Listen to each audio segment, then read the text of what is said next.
7 جولائی میری زندگی میں بہت ہی اہم اور ناقابل فراموش تاریخ ہے۔ اس تاریخ کے آتے ہی میری آنکھوں سے برسات شروع ہو جاتی ہے۔ کہتے ہیں کہ حسد انسان کو تباہ کر دیتا ہے اور اس کی آگ میں جلنے والا انسان کہیں کا نہیں رہتا، اور اس کے ساتھ وہ بھی جو حسد کا شکار ہوا ہو، اور حسد کی جیتی جاگتی مثال میں خود ہوں۔ میرے والد صاحب کا نام مرتضیٰ ہے اور شمیم پھپھو میرے والد کی بڑی بہن تھیں، مگر ان میں بڑی بہنوں والی کوئی بھی بات نہیں تھی، اور نہ ہی کبھی انہوں نے بڑے پن کا مظاہرہ کیا۔ ان کا رویہ اللہ جانے کیوں ہم سے ایسا تھا، وہ ہر بات کو لڑائی کا رنگ دے کر ہم کو تنگ کیا کرتیں، مگر میرے والدین نے ہمیشہ انہیں بڑا سمجھ کر نظر انداز کر دیا۔ شمیم پھپھو کی ایک ہی بیٹی تھی، شازینہ، اور وہ اپنی والدہ سے 4 ہاتھ آگے تھی۔ عمر میں تو وہ مجھ سے 7-8 سال بڑی تھی، مگر سب کو میرے جتنا بتاتی تھی۔ شمیم پھپھو اور شازینہ ہر وقت مجھے نیچا دکھانے کے چکر میں پڑی رہتی تھیں۔ یہ ان دنوں کی بات ہے جب میں کالج کے آخری سال میں تھی، اور اسی زمانے میں ہمارے دادا ابو کا انتقال ہو گیا تھا۔ ان کے انتقال کے بعد جب ان کی وصیت سامنے آئی تو اس میں دادا نے اپنا گھر شمیم پھپھو کو اور ساری زمینیں میرے والد صاحب کے نام کر دی تھیں۔ ابو چونکہ سمجھدار تھے، لہٰذا انہوں نے زمینوں کا استعمال صحیح انداز میں کیا، اور یوں ہمارا شمار ٹھیک ٹھاک حیثیت والے لوگوں میں ہونے لگا۔ اس بات پر بھی پھپھو نے خاندان میں ہنگامہ کھڑا کیا کہ دادا ابو نے ان کے ساتھ ٹھیک نہیں کیا، حالانکہ جو مکان ملا تھا اس کی قیمت اچھی خاصی تھی، مگر ان کا رونا ختم ہی نہیں ہوتا تھا۔ گرمیوں کی چھٹیاں ہوئیں تو ہم نے ابو سے ضد کی کہ لاہور خالہ کے ہاں چلتے ہیں، اور پھر ہم سب گھر والے لاہور اپنی خالہ کے ہاں چلے گئے۔ 2-4 روز بعد پتہ چلا کہ شازینہ کے رشتے کی بات چل رہی ہے۔ پھپھو سے ویسے بھی زیادہ ملنا جلنا تو نہ تھا، مگر ابو کو افسوس ضرور ہوا کہ سگی بہن نے انہیں بتانا بھی گوارا نہیں کیا۔ خیر، ہماری چھٹیاں تو خوب مزے سے گزریں، اور پھر ہم چھٹیاں منا کے واپس گھر آ گئے۔ جس روز ہم واپس آئے اس کے اگلے ہی دن پھپھو اپنی بیٹی کے رشتے کی خبر سنانے ہمارے گھر آئیں۔ خبر کیا تھی، بلکہ اپنا روب جمانے آئی تھیں، اور آتے ہی بڑے غرور سے بولی، میری بیٹی کا رشتہ تو اس کی شان کے مطابق ہے، لڑکا باہر گیا ہوا ہے اور خاندان بھی امیر ہے۔ انہوں نے تو دیکھتے ہی شازینہ کے لیے ہاں کر دی۔ اور پھر تھوڑی دیر بیٹھ کر وہ چلی گئیں۔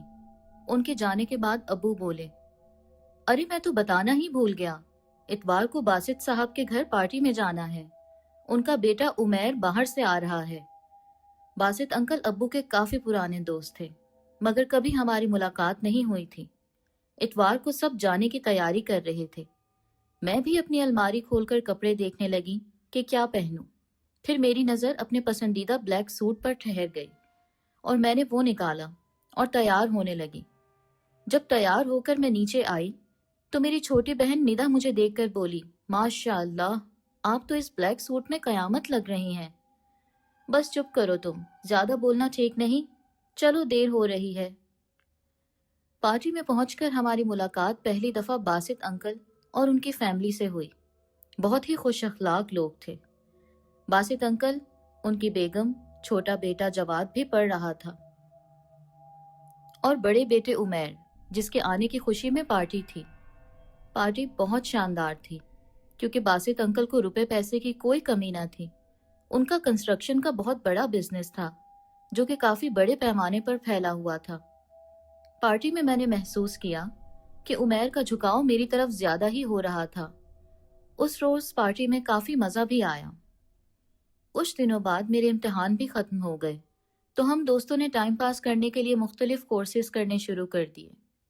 کہتے ہیں کہ کوئی چیز بیکار نہیں ہوتی، اور انہی کورسز کی وجہ سے آج میں اپنے پیروں پر کھڑی ہوں۔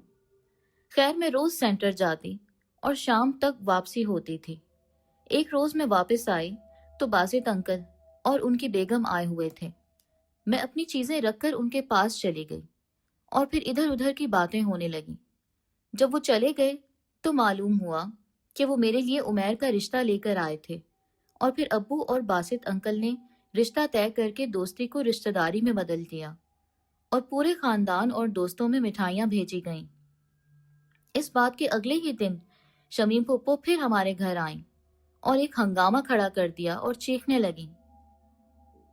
میں تو پہلے ہی جانتی تھی کہ میری بیٹی کی خوشیاں کسی سے ہضم نہیں ہوں گی۔ ابو بولے، آپا جان بات کیا ہے؟ پھپھو بولی، اتنے معصوم نہ بنو، میری بیٹی کی خوشیوں کو آگ لگا کر پوچھتے ہو کیا بات ہے؟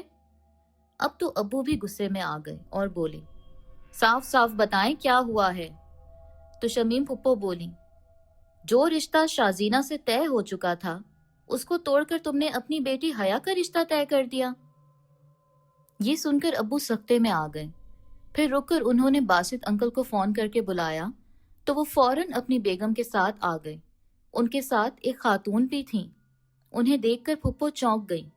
پھر وہ خاتون بولی، شمیم، اس عمر میں جھوٹ بولتی ہو، تمہیں شرم آنی چاہیے۔ پھر سب کو مخاطب کر کے بولی، میں رشتے کرواتی ہوں، باسط صاحب کے گھر میرا آنا جانا ہے، ان کی بیگم نے مجھ سے کہا تھا کہ عمیر کے لیے کوئی لڑکی ہو تو بتانا، مگر ہاں تبھی ہوگی جب عمیر کو لڑکی پسند آ جائے۔ میں نے شازینہ کی تصویر انہیں دے دی، مگر عمیر کو تصویر دیکھنے کی نوبت ہی نہیں آئی۔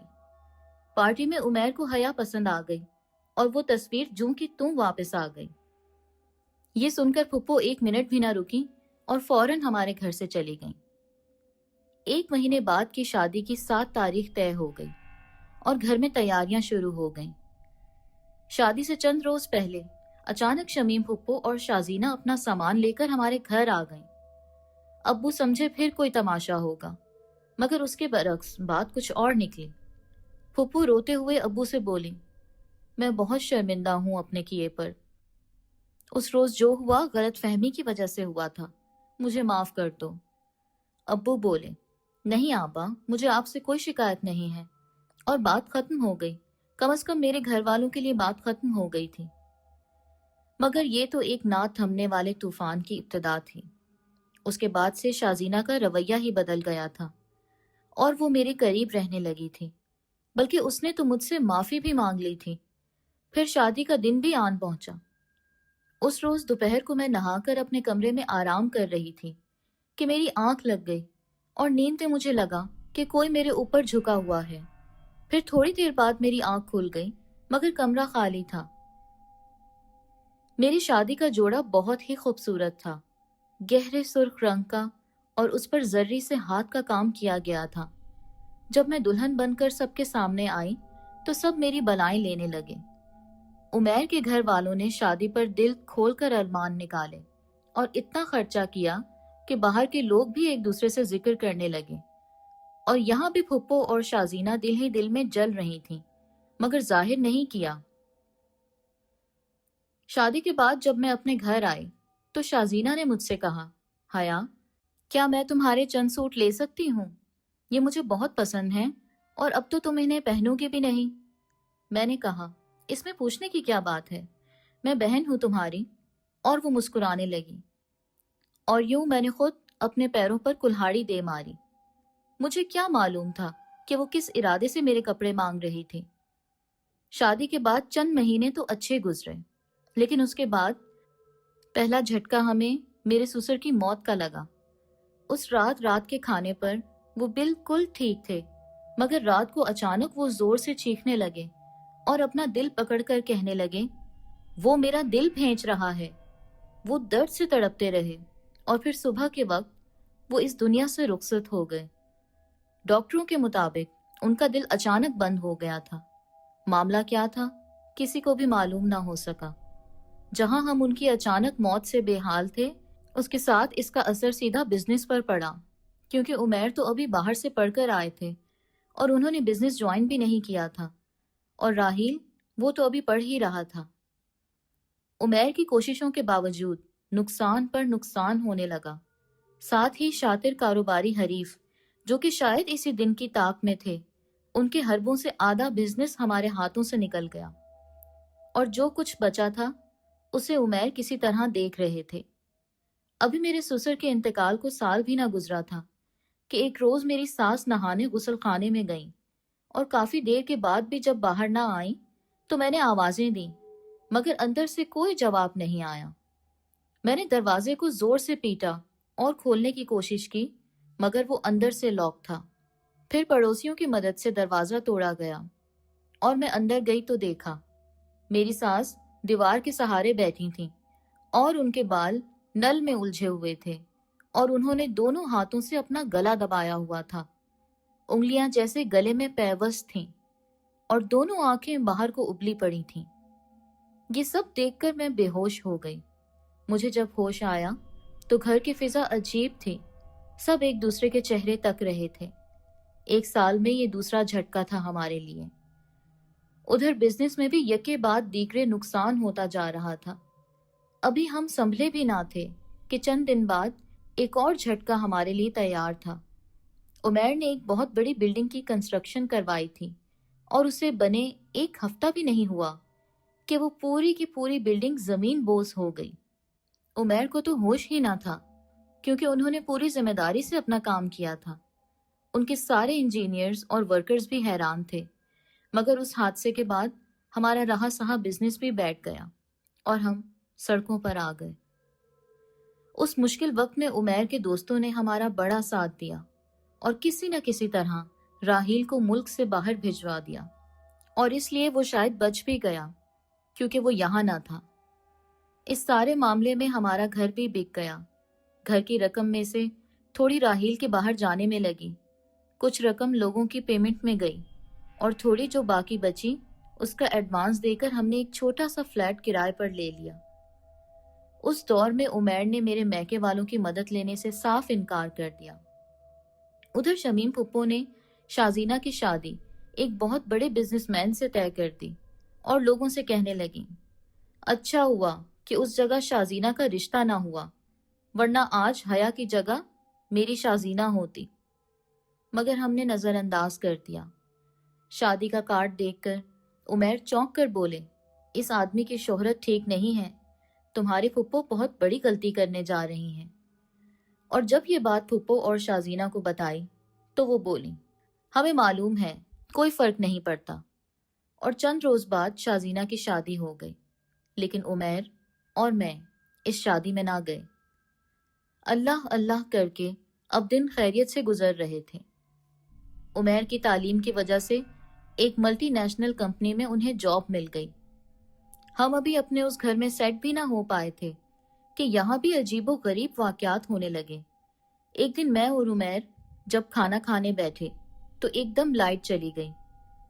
میں موم بتی لینے کچن میں گئی تو وہاں چپ چپ کی آوازیں آ رہی تھیں۔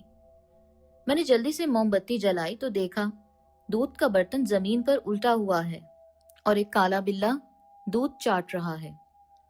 میں نے ایک لکڑی اٹھا کر زور سے بلے کو مارنا چاہی تو پیچھے سے عمیر آ گئے اور بولے، کیا ہوا؟ میں نے کہا یہ، اور مڑی تو پشت پر عمیر موجود نہیں تھے اور دودھ اپنی جگہ اوپر رکھا ہوا تھا۔ اتنے میں لائٹ آ گئی اور ہم کھانا کھانے لگے۔ پھر ایک روز میں الماری میں دھلے ہوئے کپڑے رکھ رہی تھی کہ جیسے ہی میں نے الماری کھولی، انتہائی گندی بدبو سے میرا دماغ پھٹنے لگا۔ میں ناک پر دوپٹہ رکھ کر الماری میں دیکھنے لگی، پھر دوسری سائڈ کا دروازہ کھولا تو دیکھا میری شادی کے نئے کپڑے غلاظت سے بھرے ہوئے تھے۔ میں سمجھی یہ وہی بلہ ہوگا جو کہ آنکھ بچا کر اس نے یہ کر دیا۔ پھر میں نے بڑی مشکلوں سے سارے کپڑے نکالے اور انہیں گرم پانی سے دھونے لگی، مگر بدبو تھی کہ جا کر نہیں دیتی تھی۔ پھر ان کپڑوں کو سکھا کر بھی چیک کیا، مگر بدبو پھر بھی نہیں گئی۔ میں ان کپڑوں کو رسی پر چھوڑ کر واپس آ گئی۔ جب عمیر آئے تو میں نے انہیں ساری حقیقت بتائی، اور جب کپڑے دکھانے چاہے تو سارے کپڑے غائب تھے۔ سارا گھر چھان مارا مگر کپڑے نہ ملے، اور جب الماری کھولی تو سارے کپڑے الماری میں جوں کے توں موجود تھے اور کپڑوں سے نہ کوئی بدبو آ رہی تھی۔ یہ دیکھ کر میں اپنی جگہ سن ہو کر رہ گئی۔ عمیر بولے، ہم اتنے پریشان ہیں اس لیے تم کو ایسی چیزیں نظر آ رہی ہیں۔ 2 روز بعد میں کپڑے دھو رہی تھی کہ مجھے اپنے ہاتھ پر کھجلی محسوس ہوئی۔ میں نے دیکھا وہاں سرخ چونٹی نظر آئی تو میں نے اسے جھٹک دیا اور کچن میں چلی گئی۔ وہاں میں نے دیکھا کہ آٹے کے ڈبے کے پیچھے بے شمار چونٹیاں نکل رہی تھیں۔ میں انہیں صاف کر کے کام میں لگ گئی، لیکن میں جب اگلی صبح سو کر اٹھی تو عمیر کو دیکھتے ہی میری چیخ نکل گئی، کیونکہ ان کا پورا منہ سوجا ہوا تھا اور آنکھوں کے اوپر تو سوج کر جھلی جیسی بن گئی تھی۔ پھر ہم نے گھر کا سارا سامان باہر نکالا اور پورے گھر کو دھو کر اسپرے کر دیا، ہر چیز کو صاف کر کے واپس اندر آ گئے۔ اتنا کام تھا کہ اندر آتے ہی ہم بستر پر گر کر سو گئے۔ اگلی صبح جب میں اٹھی تو میری آنکھیں کھل نہیں رہی تھیں، اور جب میں نے کوشش کی تو تکلیف ہونے لگی۔ میں نے آئینے میں دیکھا تو میری روح فنا ہو گئی، کیونکہ میرا منہ سوج کر غبارے جیسا ہو رہا تھا، اور میں چیختی ہوئی باہر نکل آئی۔ پھر عمیر کے کہنے پر میں واپس اندر آئی تو وہاں کوئی چونٹی نہیں تھی۔ رات تک ہم ادھر ادھر چیک کرتے رہے، پھر ہم سونے کے لیے لیٹ گئے۔ آدھی رات کے قریب اچانک ایک آواز سے میری آنکھ کھل گئی۔ میں کمرے سے باہر آئی تو دیکھا کچن کے سامنے کوئی کالی شے پڑی ہے۔ پھر جب میں قریب گئی تو دیکھا ایک کالا بلا تھا، اور اس نے میری طرف دیکھا اور پل بھر میں ایک کالی عورت میں تبدیل ہو گیا۔ پھر میری چیخیں آسمان چھونے لگیں اور اچانک میں تاریکیوں میں ڈوب گئی۔ پھر ہم نے وہ گھر چھوڑ دیا اور ہم عارضی طور پر اپنے فلیٹ کے نیچے والے فلور پر رہنے لگے۔ پھر اس پر بھی بس نہ ہوئی، اور اس کے بعد میری زندگی میں وہ لمحہ آیا جس کا تصور بھی میں نہیں کر سکتی۔ وہ دن میری زندگی کا بدترین دن تھا۔ رات کو ہم دونوں کھانا کھا کر سو گئے، اور تقریباً رات کے 3 بجے اچانک ایک آواز آئی۔ کوئی عمیر کو آواز دے رہا تھا، عمیر، عمیر۔ پھر عمیر اٹھے اور بولے، میں باہر جا کر دیکھتا ہوں۔ جیسے ہی وہ گھر سے نکلے، اتنی زور سے دھماکہ ہوا کہ میں لرز گئی، اور باہر کان پھاڑ دینے والا شور سنائی دینے لگا۔ میں دوڑتی ہوئی باہر گئی، اور جو میں نے دیکھا، خدا کسی عورت کو نہ دکھائے۔ سامنے بجلی کا بہت بڑا کھمبا گرا ہوا تھا، اور اس کے نیچے تاروں کے گچھے میں ایک جسم الجھا ہوا تھا اور جل کر سیاہ ہو گیا تھا۔ اسے میں نے ہاتھ کی گھڑی سے پہچانا جو میں نے عمیر کو گفٹ دی تھی۔ جب میں اپنے حواس میں واپس آئی تو میں اپنے والدین کے گھر میں تھی۔ گھر والے بتاتے ہیں کہ میں بہت دنوں بعد بولنے کے قابل ہوئی تھی، مگر میری زندگی تو ختم ہو چکی تھی۔ میرا دیور راہیل اپنے بھائی کی میت کی وجہ سے آیا ہوا تھا، اور وہ میرے گلے لگ کر رونے لگا اور بولا، بھابھی نہ جانے کس کی نظر کھا گئی ہمارے ہنستے بھستے گھر کو۔ راہیل کو میں نے یہاں رکنے سے منع کر دیا، اور وہ واپس کینیڈا چلا گیا، اور وہاں سے مجھے پیسے بھیجتا رہا، اور میں ان پیسوں کو جمع کرتی رہی۔ میری ایک دوست نے مشورہ دیا، کیوں نہ ان پیسوں سے ایک ادارہ بناؤ جہاں بے سہارا عورتوں کو ہنر سکھا کر اس قابل بنایا جائے کہ وہ معاشرے میں کسی قابل ہو جائیں۔ یہ بات میرے دل کو لگی۔ پھر میں نے راہیل سے مشورہ کر کے عمیر کے نام پر ایک ادارہ بنایا۔ دوسری طرف شازینہ کے شوہر کو بیرون ملک گرفتار کر لیا گیا تھا۔ وہ ہیروئن اور انسانوں کی اسمگلنگ کرتا تھا، اور یوں شازینہ واپس شمیم پھپھو کے پاس آ گئی، مگر میرا ساتھ اللہ تعالیٰ نے دیا، اور میرے ادارے کی پذیرائی ہو گئی، اور میرا نام اچھائی کے ساتھ جڑ گیا۔ اور یہ بات بھی ان ماں بیٹی کو پسند نہیں آئی، اور پھر اس لیے انہوں نے اپنا آخری اور سب سے خطرناک وار کر دیا۔ ایک روز میرے سر میں شدید قسم کا درد اٹھا، اور پھر شام تک یہ درد ناقابل برداشت ہو گیا تھا، اتنا کہ میں سر پٹک رہی تھی۔ مجھے فوراً ہسپتال لے جایا گیا۔ پھر میرے سارے ٹیسٹ ہوئے اور تمام رپورٹس بالکل نارمل آئیں، مگر درد کم نہ ہوا، اور میں اپنا سر پٹکے جا رہی تھی۔ امی ابو اللہ تعالیٰ سے گڑ گڑا کر فریاد کرنے لگے، اور یقیناً یہ میرے ماں باپ کی دعائیں ہی تھیں جو آج میں زندہ ہوں۔ جب امی دعا مانگ رہی تھیں تو ایک خاتون انہیں دیکھ کر آ گئیں اور انہیں ساتھ لے کر باہر چلی گئیں اور کہنے لگیں، مجھے تو یہ کوئی اور ہی معاملہ لگتا ہے۔ میں ایک بزرگ کو جانتی ہوں، ویسے تو لوگ انہیں پاگل کہتے ہیں، مگر میرا ماننا ہے کہ وہ کچھ خاص ہیں اور لوگوں سے دور رہنے کے لیے ایسے بنے ہوئے ہیں۔ آپ اپنی بیٹی کو انہیں دکھائیں، انشاءاللہ یہ ٹھیک ہو جائے گی۔ امی ابو مجھے لے کر ان بزرگ کے گھر گئے۔ بزرگ کا گھر گندا پڑا تھا۔ وہ ایک طرف خاموش بیٹھے تھے۔ امی نے ان کے گھر کی پوری صفائی کی اور مجھے لے کر ان کے سامنے بیٹھ گئیں۔ وہ ہمیں خاموشی سے گھورتے رہے اور پھر بولے، اس بچی کو حسد کھا گیا ہے اور دشمن نے اپنا آخری اور کاری وار کر دیا ہے۔ تیرے رشتہ داروں میں 2 عورتیں ہیں، میں نام نہیں بتاؤں گا، لیکن مجھے معلوم ہے۔ انہوں نے تیری بیٹی کے استعمال ہوئے کپڑوں پر عمل کیا اور اسے برباد کرتی رہیں۔ اس کے شوہر، ساس، سسر سب کو مار دیا، کاروبار ختم کر دیا، مگر یہ بچی اچھائی کی وجہ سے بھلائی کی راہ پر چل کر پھر خوشحال ہو گئی، تو ان کو حسد کوڑے کی طرح ان کے دل پر پڑا اور انہوں نے اپنا یہ داؤ کھیل دیا۔ ان میں سے ایک نے دھوکے سے تیری بیٹی کی لٹ کاٹ لی تھی اور اسی پر یہ عمل ہو رہا ہے جو اسے ختم کر دے گا۔ مجھے وہ وقت یاد آیا، میں جب اپنی شادی والے دن سو رہی تھی اور مجھے محسوس ہوا تھا کہ کمرے میں کوئی آیا تھا۔ امی ابو تو سر پکڑ کر بیٹھ گئے۔ پھر ان بزرگ نے آنکھیں بند کیں تو ان کی مٹھی میں 3 لیمو آ گئے۔ پہلا لیمو انہوں نے میرے سر پر رکھا اور کچھ پڑھنے لگے، اور پھر میرے سر پر ہی اس لیمو کو کاٹ کر ہوا میں اچھال دیا۔ جب وہ دونوں ٹکڑے زمین پر گرے تو وہ سرخ ہو گئے۔ پھر انہوں نے دوسرا لیمو کاٹ کر اچھالا۔ جب وہ زمین پر گرا تو ایک ٹکڑا سرخ تھا۔ پھر اسی طرح انہوں نے تیسرا لیمو میرے سر پر کاٹ کر اچھال دیا، اور اب جب دونوں ٹکڑے زمین پر گرے تو وہ صاف تھے۔ بزرگ پھر ابو سے بولے، بول، بدلہ چاہتا ہے؟ ابو بولے، نہیں، میں اپنا معاملہ اللہ پر چھوڑنا چاہتا ہوں۔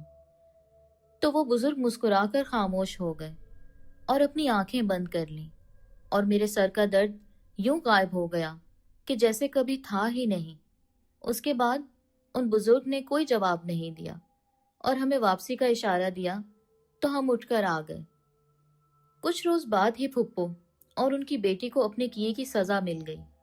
ہوا یوں کہ دوپہر کے وقت وہ سو رہی تھیں اور کچن میں گیس لیک ہونے لگی۔ انہیں پتہ ہی نہ تھا کہ جب وہ کچن میں گئیں اور ماچس جلائی تو آگ نے دونوں کو اپنی لپیٹ میں لے لیا۔ وہ اتنی بری طرح جل گئیں کہ کچن کا کچھ سامان تک ان کے جسموں سے چپک گیا تھا۔ محلے والوں نے انہیں اسپتال تک پہنچایا۔ ہمیں جب معلوم ہوا تو ہم دوڑے اسپتال پہنچے، اور دونوں کو دیکھ کر ہماری آنکھوں میں آنسو آ گئے۔ ہمیں دیکھ کر پھپھو بولی، مت رو، اپنے یہ قیمتی آنسو ہم گناہگاروں کے لیے ضائع مت کرو، حسد میں ہم اندھے ہو گئے تھے۔ شازینہ بولی، ماموں، میں معافی کے لائق تو نہیں ہوں، شاید آپ کے معاف کرنے سے ہماری روح آسانی سے جسم سے نکل جائے۔ حیا، تم بھی مجھے معاف کر دو۔ ابو بولے، میں کون ہوتا ہوں معاف کرنے والا؟ معاف کرنے والا تو اللہ کی ذات ہے۔ پھر بھی اگر میرے کہنے سے تمہیں تسلی ہوتی ہے تو میں آپ دونوں کو معاف کرتا ہوں۔ پھر ابو کے کہنے پر میں نے بھی دونوں کو معاف کر دیا۔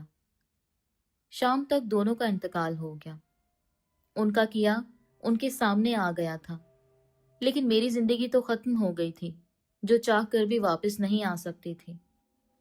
شاید میری کہانی سے لوگ کچھ سوچیں، سبق لیں اور حسد کو اپنے دل میں جگہ نہ دیں۔ اللہ تعالیٰ سب کو اپنی امان میں رکھے۔